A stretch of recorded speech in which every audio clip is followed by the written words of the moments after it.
Hello, everyone. Welcome to the Capacity Building Institute webinar that we do here every single month. I'm Sam Laprade. We're getting ready to welcome all of you in. We've got a few participants joining us. If you've joined us before, you know that one of my favorite things to do is to invite all of you to tell me where you're coming from. We've had people all over the world, which is always very exciting. And of course, people here in beautiful Canada. So give us a shout and let us know in the chat where you're coming from today. We're going to be having a great discussion today regarding stewardship. We've covered so many different topics over the last couple of years, and stewardship is a favorite of mine. So I can't wait to get all the perspective today from Katherine Lacefield. We're going to be getting to that in just a minute. But I'm going to look in the chat today. I'm coming from beautiful Ottawa. I'm coming from Anishinaabe territory, unceded territory, and welcome hearing where all of you are joining me from too as well today. So definitely throw it in the chat. And we had somebody from New Zealand once, which was very exciting. And of course, everything from Charlottetown to Victoria and everything in between. So lots to talk about today. I don't want to waste 1 minute. So I'm going to introduce my good friend, Hannah Rockburn. Hi, Hannah. How are you? Welcome, everyone. I'm Hannah Rockburn. I'm the operations manager here at the Capacity Building Institute located in Ottawa.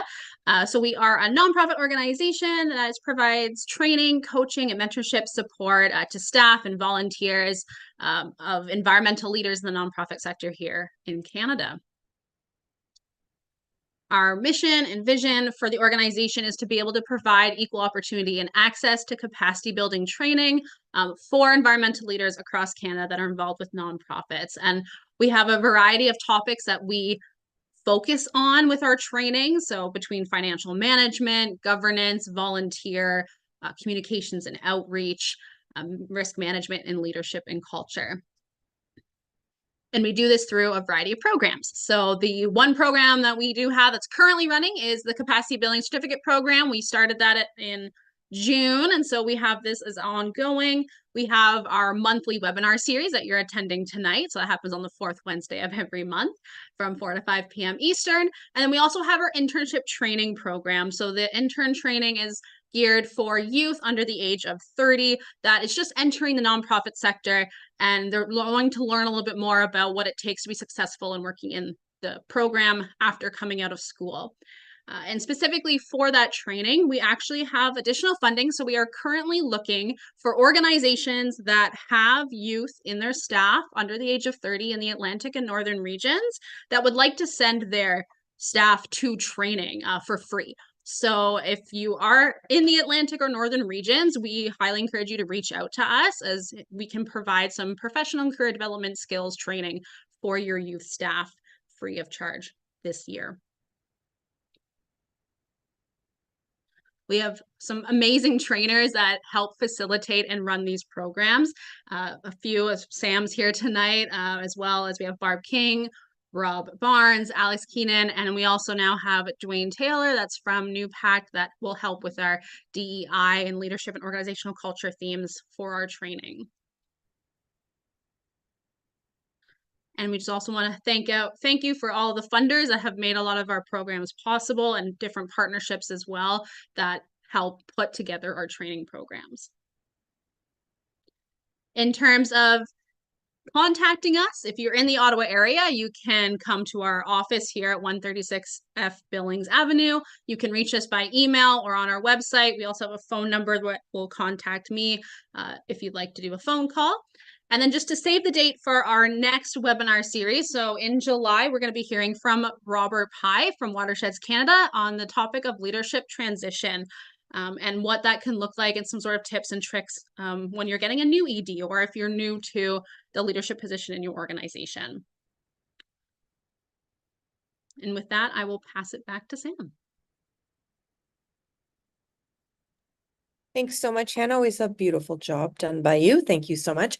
I am really excited today to introduce you to Katherine Lacefield. As I mentioned, stewardship is a favorite topic of mine.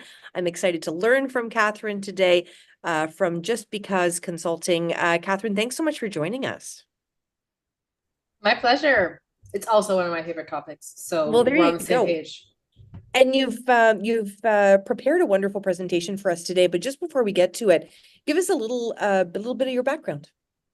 So actually, it's really interesting. Now I am a philanthropy consulting, working with a variety of different nonprofits on everything from stewardship, but also fundraising strategy in general, training them on capacity, kind of similar to the capacity building institute as well. But my original background is in sustainable development. So I have an environmental background, and that slowly just developed into working with more and more nonprofits, and of course, giving me this overarching experience with nonprofits that allows me to support them in many different ways now. It's really interesting because at first I always thought I'd be like one of those like crazy Greenpeace activists, like tying themselves to trees to protect the environment. But as 10 years later, after being in activism for a long time, I realized that the most impact I could have was to actually transmit all my fundraising knowledge to nonprofits so that they can have more impact in their community. So really like exponentially supporting the movement overall. Oh, I love that so much. So I'm going to get out of the way because I want to hear everything you have to say today. We're going to be able to connect after your presentation. I'll have some great questions. Encourage all of our friends joining us as well today to throw some questions in the Q&A. We'll get to a couple of those as well. I know the time's going to fly by, so I'm not going to waste one more second. Over to you, Katherine. Thank you so much. All right, so I do have a presentation for you. I really wanted it to be as jam-packed with practical information as possible. And just a little bit of context, I just kind of finished doing 2 conferences, one in Halifax and one in Montreal, that was really targeted towards nonprofits. And they were very different. One was with small grassroots animal protection nonprofits, and the other one was with institutional hospital foundations. And in both cases, these tips on stewardship and how to build relationships with their donors really resonated with them, which is why I thought this would be the best way to really share some of my knowledge with you guys today. All right, so let's get started because there is a lot to cover. So these are what we're going to be covering today. We're going to talk about the main challenges for nonprofits from my experience and from talking to many of them. Also talking about specifically a development plan. What should be included, what should not. So kind of more of a, let's take a step back and look at the overall strategy. And then we're going to dig deeper into stewardship itself and how we can be more organized and move forward with it. Okay, so the main challenges that I've noticed for nonprofits is, well, number one, most organizations do not have a fundraising strategy or a development plan. They lack this step back holistic perspective on how all of the pieces come together. So that's one of the things I want to bring to the table today, is how your acquisition and your stewardship has to be connected and how both of them will allow you to have a better overview of where you're going with your next steps with your fundraising. What are you trying to achieve? Number 2 is a lack of internal data collection and management. So we're going to talk about how we can use the power of data to move your fundraising forward, and what kind of data does that mean, and how to organize it better so that you can have a clearer picture. Data is the new gold in today's day and age. They are selling your data for so much money, so make sure that your data yourself is being better organized. And the third one is about, there's little external donor data available to nonprofits, which is why there are some tools that exist. We're going to talk about how to find it, but that is a big challenge for nonprofits. So keep that in mind when you're trying to do your stewardship and your donor acquisition strategies. Okay, let's dive in. So the development plan. When I often talk to people about, okay, so what is your fundraiser or fundraising strategies? People kind of randomly, oh, we've done events, and then sometimes we have an annual campaign, and then sometimes we do this, but there doesn't seem to have like a strategy of why they're doing some of these strategies versus others. So I'm going to just go over quickly this donor pyramid so that we understand which strategies are the most common, and also how they go and how are they connected between each other. So number 1, most of the time that you're going to acquire a new donor is going to be through a one-time gift kind of deal. So this is going to be where peer-to-peer comes into place, events comes into place, or email campaigns, social media, all of these things is people that decide to make a first donation to your organization. And then ideally, you don't want to stop there. The whole objective of acquiring donors is to build relationships to move forward. Thinking about it almost like dating. If your goal is to just have one time, like first dates with a whole bunch of people, are you ever going to get to the point of a stable long-term relationship? No. So that's the same thing with donor management. If you're just going and constantly acquiring new donors that are going to give you a $20 here, maybe a $50 there, maybe $200 there, but you're not trying to build them up through time towards a more strong relationship, what's the point? So once you establish okay, we have an acquisition strategy for one-time gifts, the next level in the pyramid is going to be getting to ideally a monthly gift. So you're trying to convince people to build that commitment and that engagement with you so you have stable income month after month. I put the grants as a third level. Of course, grants and individual donations are separated, but the whole point is that the higher we go into the pyramid, the more the amount of the donation is going to be. So of course, individual one-time gifts are probably going to be smaller than the grants you're going to get later on. So that's why they're higher up in the pyramid. But the higher we go in the pyramid, the less donors there will be. So it's not that if you're just focusing on grants, you're good, because then you don't have this base of the pyramid that's going to be able to sustain your organization through time, which is why you need to have a bit of diversification in your strategies. So grants are, of course, there's an official process to fill out. And as you grow as an organization, you will probably also convert most of these grants into recurring gifts.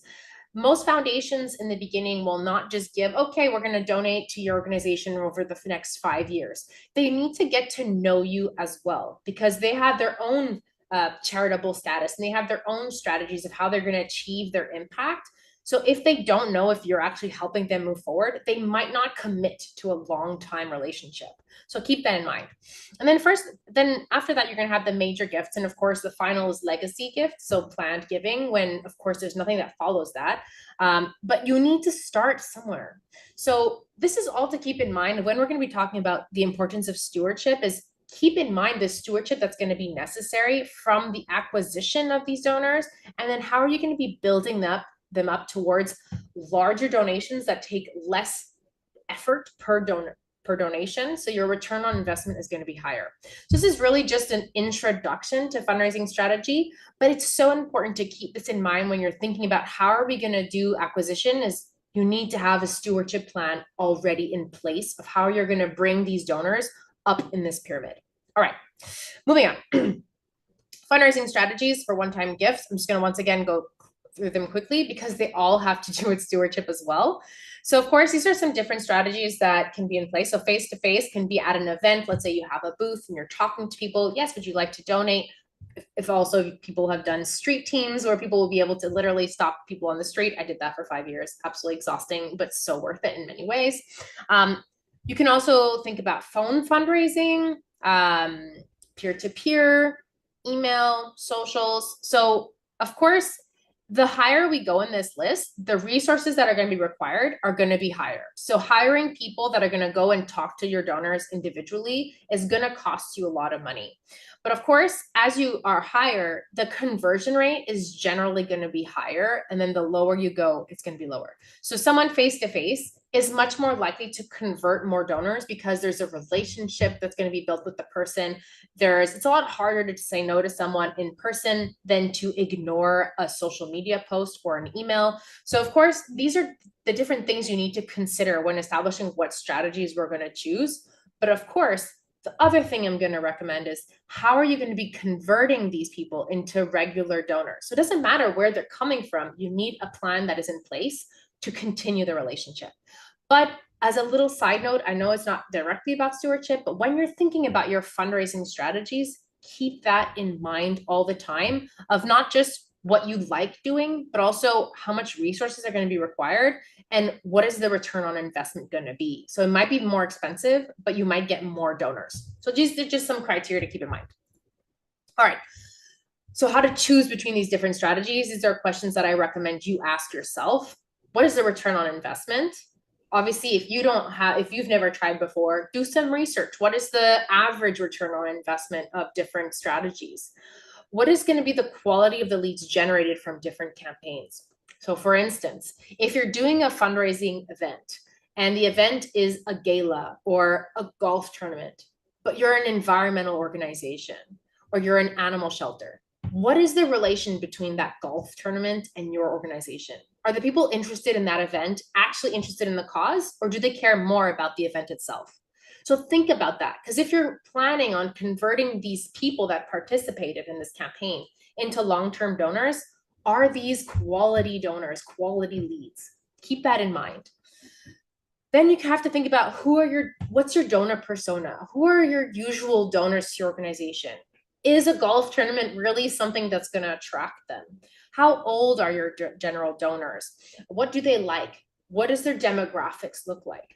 These are things that you need to consider before making your fundraising strategy decisions. And also, what's your internal capacity? If you're a team of 2, an event is a lot of work and a lot of energy where that could be given to another campaign that might have a higher return on investment given your circumstances. These are also similar questions that need to be asked for stewardship. So let's directly talk about that now.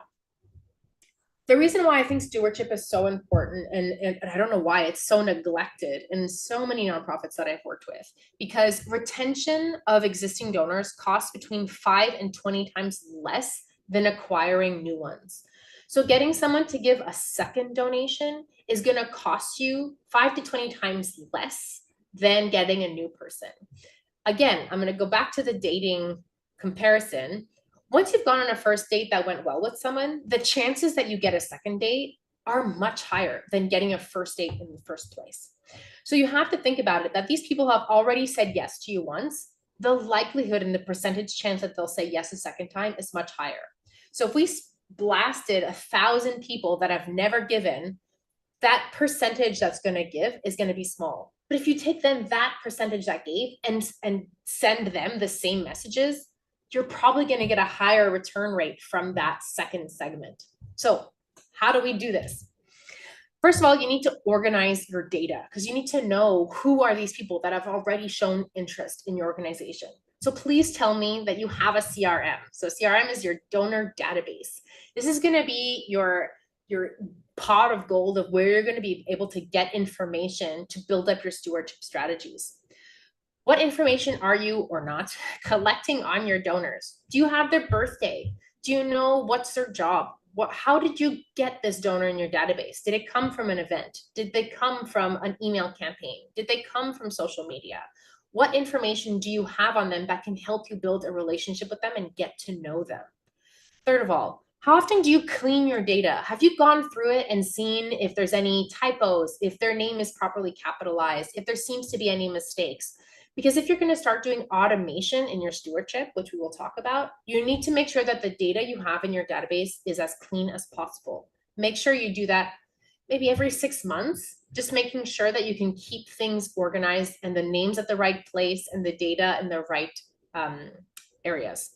And do you also have a data management policy? What I mean by this, and doesn't have to be super complicated, is that when you're entering a donor's information, does everyone know how to do it in the same way? Is the postal code supposed to be entered in a similar way? Are you writing ON or are you writing Ontario? These are all details that are going to later on save you so much time in cleaning the data. So making sure you have all this information is really important when we're doing automation for stewardship. All right. Now let's talk about how we're going to be segmenting and organizing your data in a different way. So there are 3 main criteria that I think are vital to be able to better understand who makes up your donor database. So number 1, you can think about the amount of their donations. Now, for people when we're thinking about who are our major gifts, we might say, oh, it's anyone that gave over $1,000 is a major donor. Okay, that might be one criteria you might want to think about, about the amount.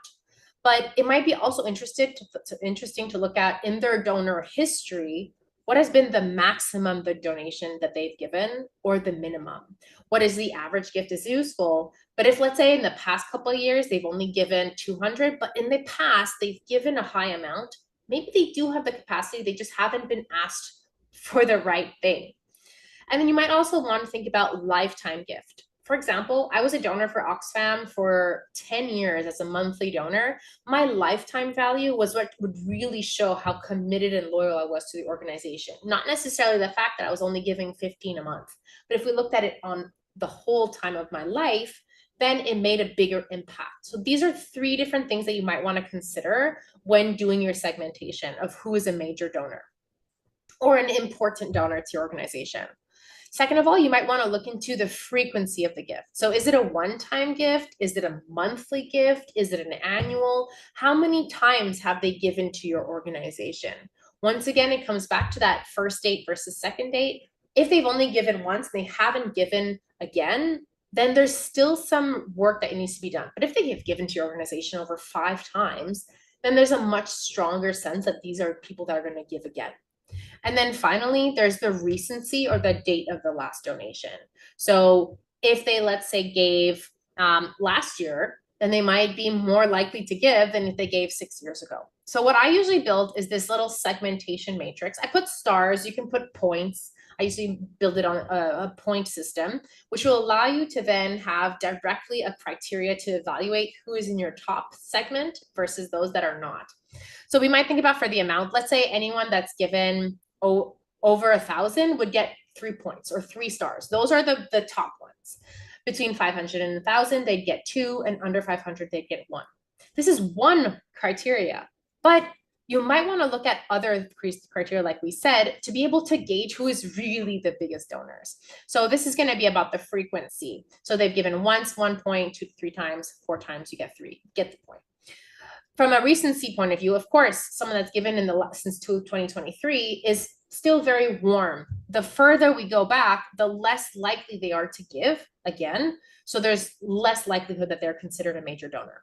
So what this will allow you to give is, for example, you have a donor that gave $2,000. They've given 5 times in their life, and they've given in the last year. They will get a total of 9 points. So in your famous spreadsheet, which I'm sure all of you use, you'll be able to directly, for every donor, have a point out of 9. And then you can filter by that from top to bottom. And then those that have 9 and 8 points, for example, those are your crème de la crème. Those are the donors that you're going to want to spend the most time with building up your stewardship, because they're the ones that have the most capacity and have shown the most loyalty. Those that have 7 to 6 points, it's not that we're going to ignore them, it's that we might do different stewardship strategies based on the capacity of your organization. So this is just one tool that I found is very helpful, and any organization of any size can implement it either directly in their CRM, or if you don't have a good CRM right now, you can download your data into a spreadsheet and do it simply from there. I've done that for many organizations and it works just as well. So this is just one tool that I found is very helpful for organizations. Okay, now that you have this data, you know who's on the top, now what? Well, this information can also help you to supplement that data of what other kind of data do we want. Well, you might want to send out a survey to everyone to know, okay, I know how much they've given, I know their donor behavior, but I don't necessarily know who they are. You might not know where they live. Well, hopefully you do if you're giving tax receipts, but you might not know how old they are. You might not know why are they giving to your organization. So one way is sending out a survey, offer a little incentive like, oh, you get a $50 gift card to, I don't know, something interesting that's related to your organization, just to get some information around your donor personas. Having these profiles of who makes up your donor database, or also your newsletter, so potential donors, allows you to better know how to approach these people. If they're over 70, you're going to have different stewardship strategies than if they're under 25. One, you might do the TikTok themes, and you might do some trending social media stuff. If they're over 70, you might be doing more phone calls, because don't try to phone call your 25-year-olds. They're going to be terrified and hang up the phone on you because they're not used to receiving phone calls, even if that's what a phone is for.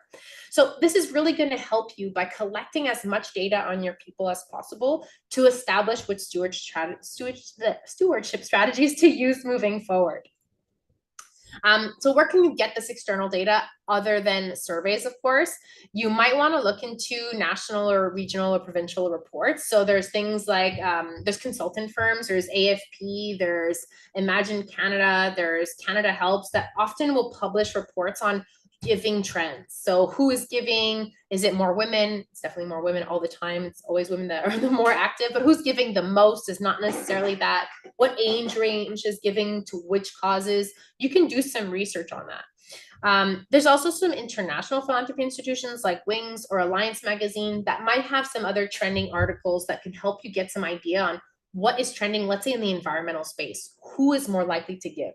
In Quebec, for example, where I'm from, they did this amazing report that showed that it's actually youth under 25 that have been giving the most to environmental organizations. You might want to also listen to some university research papers. So PhiLab, which I work at, is a philanthropy research lab that does a lot of research on philanthropy. What are the trends? But you might want to also look at Carleton University and other academic institutions that are doing research on this, and also AFP chapters. AI can be also very helpful of scouring the internet to find information. Take everything with a grain of salt, but if you're starting from scratch, you might want to look at AI to help, to just give you some information. All right, this is just a sample donor persona. So for example, Michel is in his late 60s and has always cared for the environment as an outdoor enthusiast. He lives out in the country and has a stable income over 80K a year. He prefers learning about the nonprofits through regular newsletters, and he's not very active on social media. So he's maybe more of a prospect for legacy giving. So these are the kinds of things that you might want to take into consideration. Once you have this data after a survey of this is what's come out, it'll change the way you will be able to approach your donors in a different way. So let's say if this was your main persona. Actually, I had a client that this was kind of what their personas looked like, and they were an environmental nonprofit.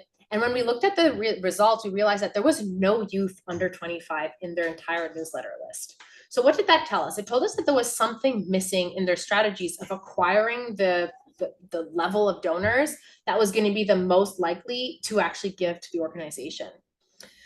Okay, so that's enough about donor personas. Now let's get into the stewardship strategies. Okay, so once we know who gives to us, so let's say if it's people like Michelle, or let's say if it's young people, we'll be able to establish what strategies we will use moving forward. So we'll be doing emails.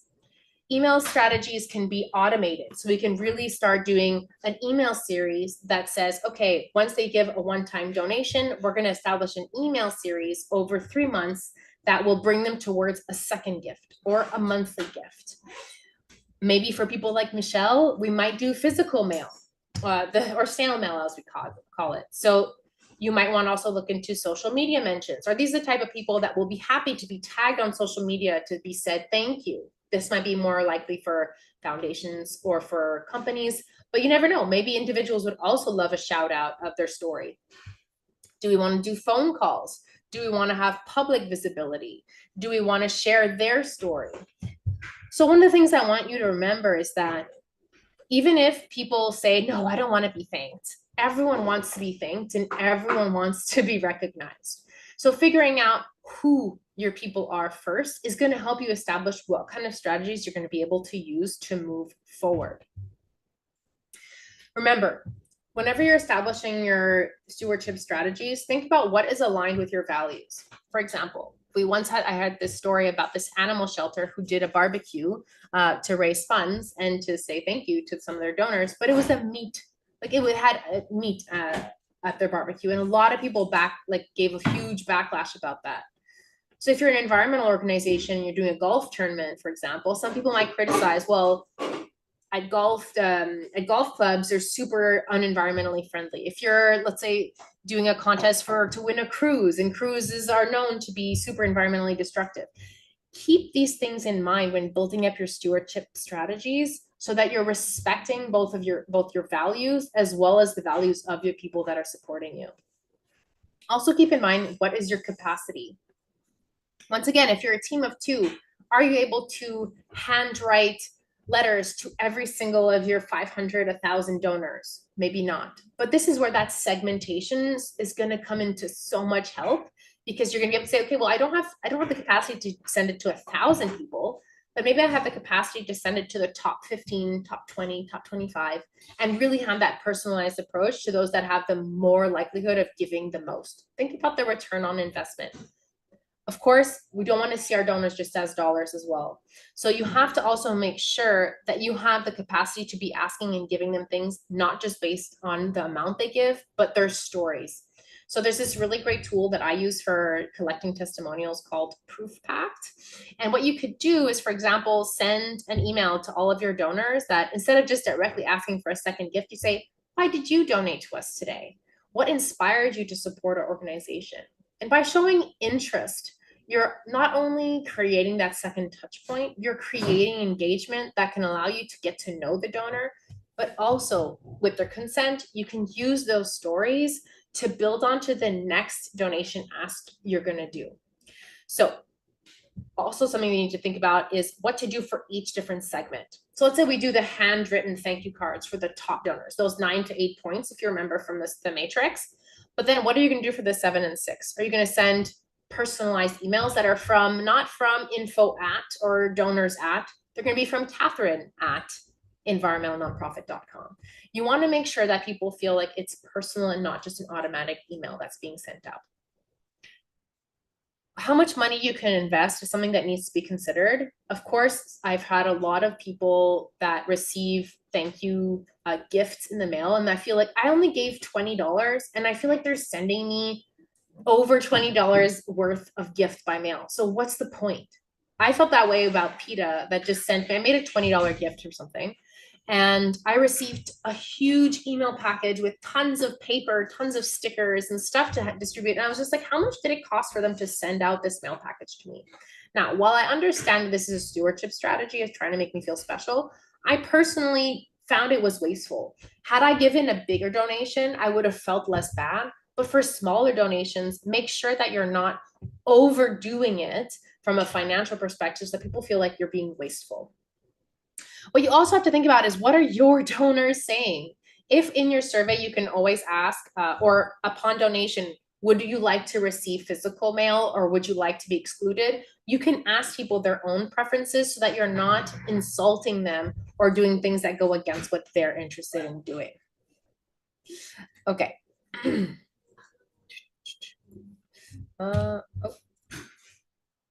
Oh, that is all. I had another slide. I don't know where it went, but yeah, sorry about that. There was a slide after this.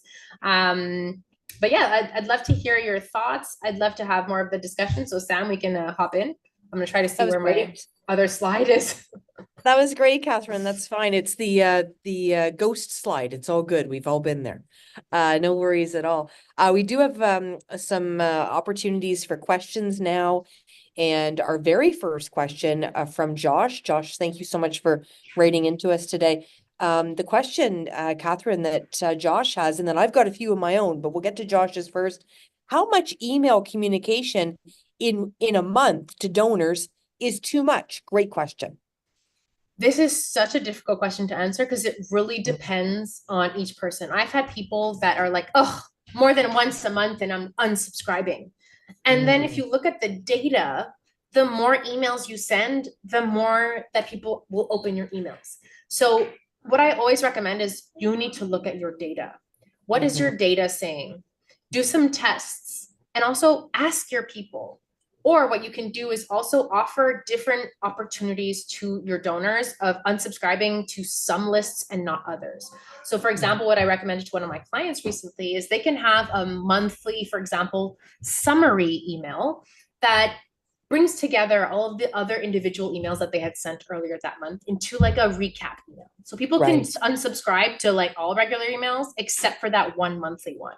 But if they want to receive all of them, then they will. So offering that kind of flexibility for your donors will allow it to be a more personalized experience, which could increase the likelihood that they'll open your emails.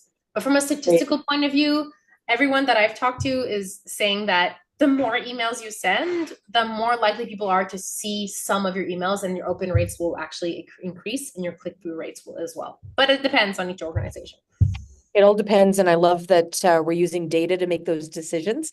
Data informed organizations are always ones that tend to be ahead of the curve a little bit. I've been obviously in this sector for a very long time.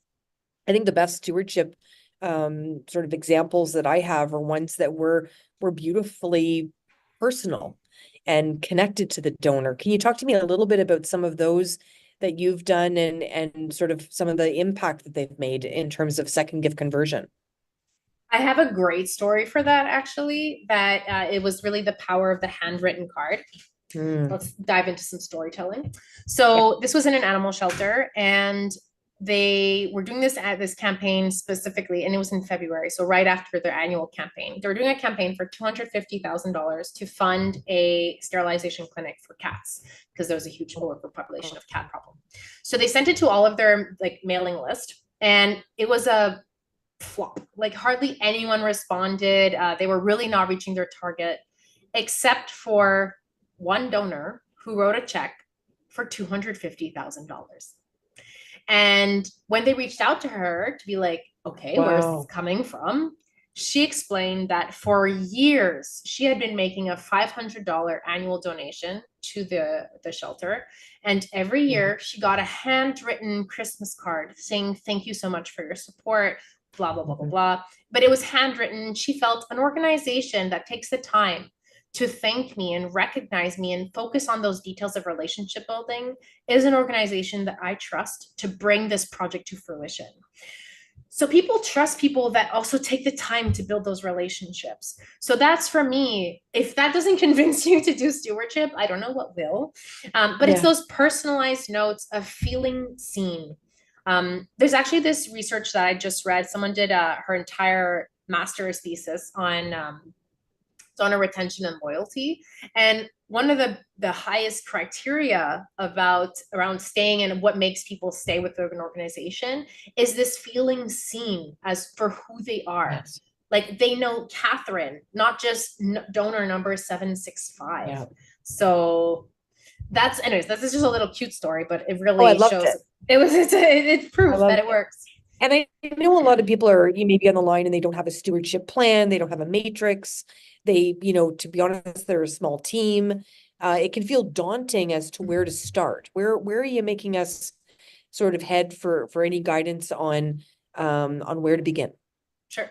So I think the segmentation can be very easily done, but it depends on how many people you have on your list, right? So you can honestly doing a quick segmentation based on basic criteria might take you 2-3 hours. You just can, if you base it on how many times they gave, when's the last time they gave, and how much they've given the last year, you can easily segment that on Excel in a couple hours. If you have any questions also at the end, I'll be sharing book a call with me. We can talk about those specific things with me. It would be my pleasure to help you out and see if I can help you out more as a consultant as well.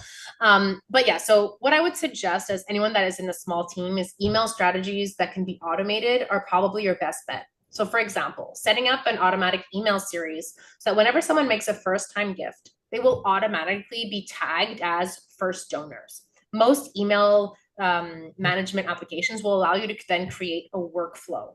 So they're tagged as first donor. You can have a little trigger that says, okay, they did this, wait 24 hours, and then they get this email. And it can say, thank you so much. We really appreciate it. This is the kinds of things that you can expect from us moving forward. If you're not following us on social media yet, you can follow us here, check out our website, whatever, send them who you are. Then you can have a little thing that says, wait 3 days or wait a week, however long you want to wait for the next email. And then automatically a second email is going to say, well, here's a story about this forest that we preserved because of donors like you, storytelling. Once again, wait whatever timeline you want. A third email that might go deeper into how else can you get involved? We have this ongoing petition going on. You can sign this. Have you watched this educational video that we have? The more views, the better it is. Then the fourth one can be a direct thank you from, let's say, your board president or your CEO or your executive director. That's more personalized, maybe even a little Loom video. You can integrate thank you so much, and it's a video.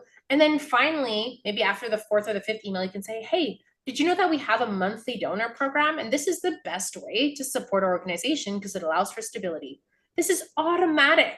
So you don't have to be sending these out and spending much time. But once that automatic email series is sent out, you're going to be having this stewardship that's happening behind the scenes and hopefully building up more of your donors in the background, either towards a monthly gift, which I highly recommend for everyone to do a monthly gift ask, or at least have a second gift ask. Yes. Yeah. Yeah, beautifully said. And walk me through a stewardship plan. I think, when I think about, the opportunity to kind of take fundraising and make it a team sport, I feel the same way about stewardship, that often, getting board members involved and volunteers involved in stewardship can be quite effective. Can you talk about working that into a stewardship plan? 100%. So, for example, if you want to talk about those handwritten cards, this is a great way of getting your board or other volunteers involved. So you get everyone together. Okay, we're bringing the beer if you want, or coffee, tea, whatever it is you want to bring. Kombucha. I love kombucha personally. If someone's bringing kombucha, I'm there. And you say, okay, here are the cards, and we're all going to be sending these messages. Here are some template messages that you can use, and handwrite them and sign them with your name. I'm who, volunteer of the organization. Or of course, you can have just your board members to give it a bit more credibility. But even then, like, people sending to other people can be a great way of doing it. And it's also a great team building exercise that allows people to move forward. You might want to make a call out for artists within your board members or your volunteers. Hey, does anyone want to help us design these personalized cards that are made from and by the organization for their donors? You might want to also ask for people to help you with the copywriting, or to share their story of why are they on the board of directors? Why are they volunteering for your organization? These are the stories that can then supplement in your stewardship strategy and help build up this sense that you're not alone. These are all the people that also count on us, and that will build up your support system. Yeah, beautifully said as well. Walk me through, the opportunity for us to connect with our donors and therefore, get that second gift, that third gift, that monthly donation. Walk me through the stewardship for legacy giving. Okay, so this is a great one. And I actually did a really amazing episode recently on legacy giving, specifically for the environment. About legacy. Before we go into that, I'm going to be sharing in the chat if you want to dive into that. And it's really specifically what's awesome in the podcast episode is that we specifically talk about legacy for environmental organizations. So I really think if you're interested in that topic, that you should definitely check this out. So Tess Conrad is a good friend and consultant of mine that dived into it. And so what she brings up, and what I often talk about with legacy gifts, is people see it as like this huge thing of like, well, we have to be so well established and have all of these like legal formatting, and just start having conversations with your donors. Of course, we don't recommend usually having a legacy giving program if you're under 5 years old as an organization. Let yourself establish some credibility, have some donors before you invest in it. But keep in mind that legacy giving can take 5 to 10 years to actually show results. Because of course, like, let's be real here. People are not signing their legacy plan and then dying the next year. This is what it is, right? So it could take some time before it actually shows through, but you need to start at some point. So what Tess recommends, and what I've often talked to a lot about my donors, is that you can start by just sharing stories about legacy giving, of what's the best way to support an organization for generations to come, or for the next generation, is by what is your legacy going to be? So of course, if you do have people that have given to your organization, or have already said that they will give to your organization their will, why don't you hop on a call with them? Why don't you ask them, hey, we'd love to hear what motivated you? And we were actually sharing in the episode how I just imagine it. They're like, yes, when I was 20 years old, I would chain myself to trees to save the forest. And I want the next generation to save the same forest. I can just imagine, of course, these are like in my head, the stories. It might not be that at all. But asking them their story, and then that's a great stewardship story to share with your donors of, let's say if you have in your segment people that you know are like Michelle, and they're over 60 years old, and they've been with your organization for over 20 years. These are the people that are going to be more likely to support you as a legacy gift. So why don't you send them specifically an email that says, hear this story about Francois, or about Jeanette, or about Melanie, who decided to give a gift in their will to our organization. And here's their story. So by starting to sprinkle, you're not asking, would you like to make a legacy gift? You're just asking, it's kind of subtly of like, hey, here's an idea. And then you can at the bottom of the email say, would you be interested in learning more about our legacy program? And that's it. Right. And then once you start collecting that data, you can then start building up your program, and obviously learning more about what would the gifts look like. Are you looking for just gifts in your will? Are you looking for, some people will give investments, some people will actually donate their house. So you can really start looking into the different opportunities. Yeah, excellent. Excellent. Lots of great information. We've got a couple of questions. I want to get to those as well. Abdul Ghaffar has put a question in here. How can my organization approach someone who donated for a specific program, and in brackets, feeding of less privileged during a festival of my nonprofit organization to become a monthly donor? Great question. Great question. And of course, I think when people have given to any specific program, of course, the best way to talk to them about continuing with the organization is to showcase how you have other programs that might also interest them. So obviously making that connection of thank you so much for giving to this. This is what has happened since. Did you know we also have this? And not just, let's say we don't just help the needy in the context of this festival, but these are people that might need support throughout the year. So kind of giving them that step back, what is the wider breadth of your programs, to explain that also even just building up towards this festival takes however many months, or feeding families is a monthly thing. So when you try to invest, I usually talk about the 3 Ps of monthly donors. So number 1 is allowing people to become proactive. So of course, by becoming proactive and becoming a monthly donor, you're going to be much more likely to support the cause. So really get them to think like, you supported this. This is part of who you are. So kind of delving into their personality of like, you cared about this. Like, we need people like you to be part of our programs. Number 2 is to talk about these long-term projects. It's kind of like especially in this case of feeding, like teach a man, give a man a fish, he eats for a day, teach a man to fish, he'll, eat forever. The same kind of thing needs to be talked about if we're looking for systemic change. So by investing in our wider programs of actually getting people to no longer need these specific days of feeding during the festival, we're actually going to be able to solve the problem. So that's the long-term projects. And the third one is, if you're an advocacy organization, you can say that by becoming a monthly donor, you're actually investing in the political power of the organization. So for example, by becoming a member or by becoming a monthly donor, you're showcasing to the world and to the governments and to everything that this is a cause that is important and that needs support. This has great mobilization capacities to then advocate for policy change or for bigger investments from the government of like, listen, we have 3,000 people that donate to us on a monthly basis. I think that the government should invest more in this program to support these people. So those are kind of some arguments that you could use to really push people. Okay. Yeah, great job. And Abdul Ghaffar has asked another great question here. We're launching our legacy giving program later this fall for our 30th anniversary. What are some things you would have wished you knew before launching? So let's say if I were to do, like, if I were planning this, of what I would do is I would go into your oldest donors, first of all, and look into who are my oldest donors in those 30 years. Are there any that have, maybe not given a legacy gift yet? Of course, I'm guessing you haven't done anything like that before. So I would look into collecting more information and stories from my oldest donors to be able to establish this series.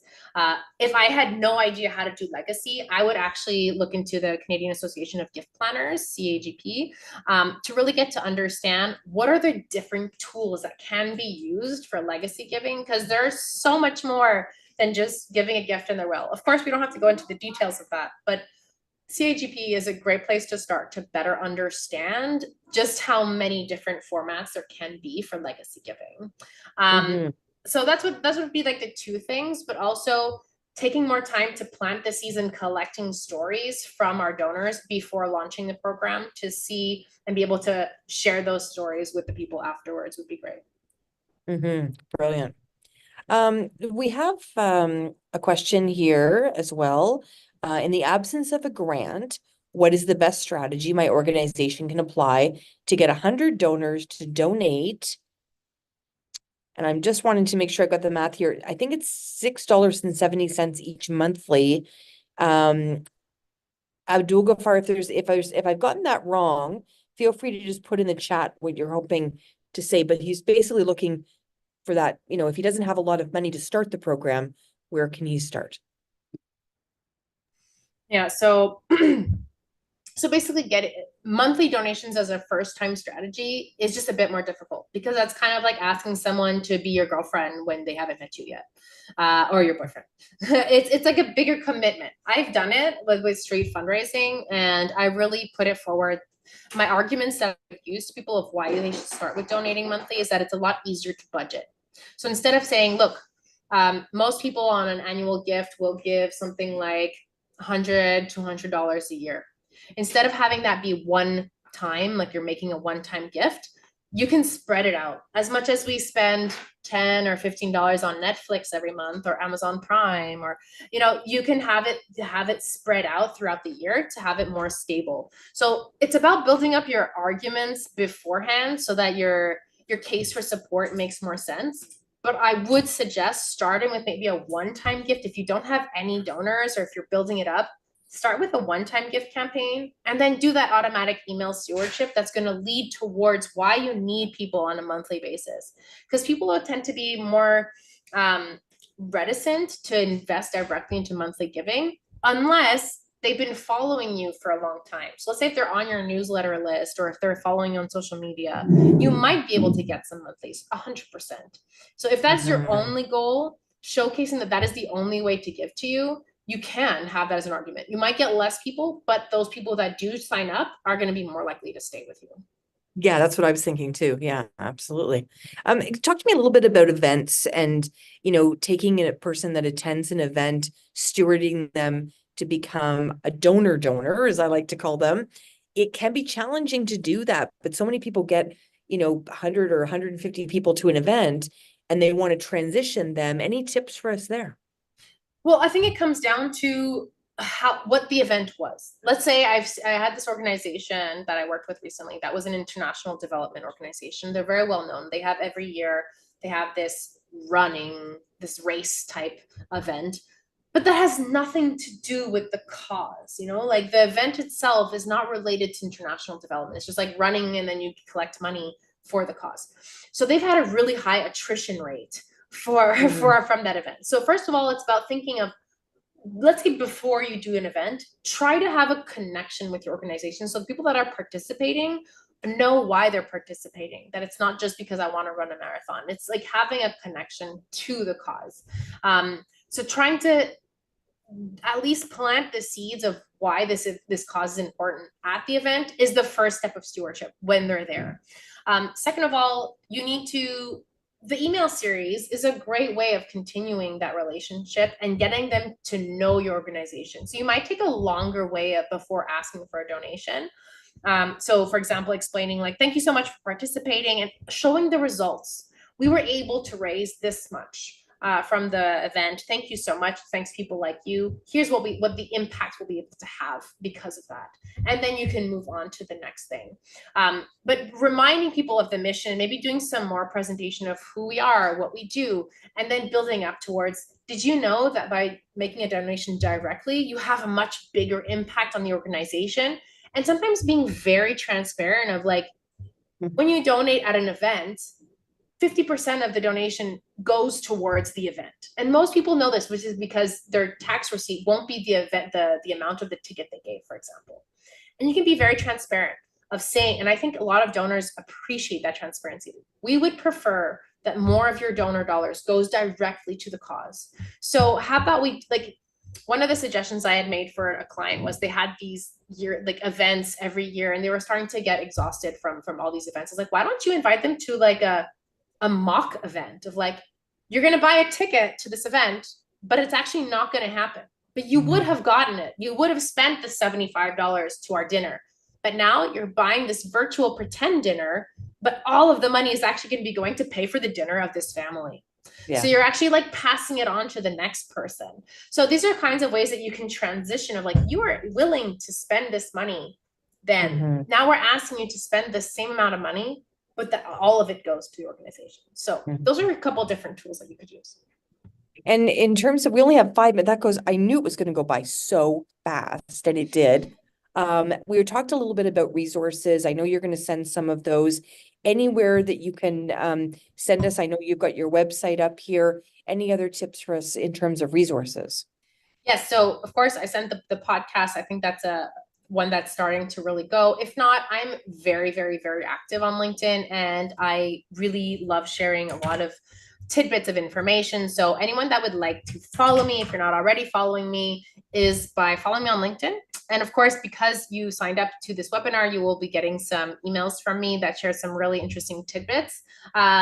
if ever there's someone that's on the call right now that really needs help implementing this and then wants to explore ways of how I can help you, you can always book an like an exploration call with me. I'm going to share the link in a second. I'm a bit busy till the end of the month, but for July, I have some availabilities. This is not just a sales pitch, okay? Like on these calls, I actually give you concrete advice. So if there's like a specific aspect of stewardship that you're like, I have a specific question about this, you have that half an hour or we can talk about it. So please feel free. Oh, Hannah is just one step ahead and sharing the links along with me. That's wonderful. It's because I was sharing it in the hosts and panelists and not to everyone. I see, my bad. But yeah, those are some different tools that I would share to help you guys move forward. Well, I learned a lot today. Thank you so much. I appreciate the enthusiasm around stewardship. I don't feel so alone anymore. I'm usually the one that's chatting about it. It was great to have this conversation today, and thanks to all of the wonderful people that have joined us across the country and even in Mexico today. So we were all over the world today, which is always great. And thank you so much, Katherine, for the great advice today. And for inspiring us all to take on stewardship, not to be shy about it, right? I mean, it's something that we can all do.